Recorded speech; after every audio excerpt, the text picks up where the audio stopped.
જય માતાજી મિત્રો, કેમ છો બધા? મજામાં છો ને?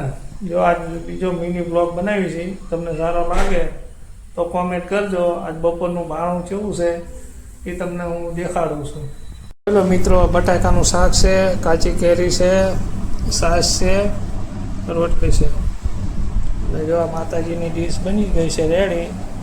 હવે માતાજીને પહેલાં ધરવીને પછી કરી નાખ્યું આપણે ચાલુ બપોરા માતાજી.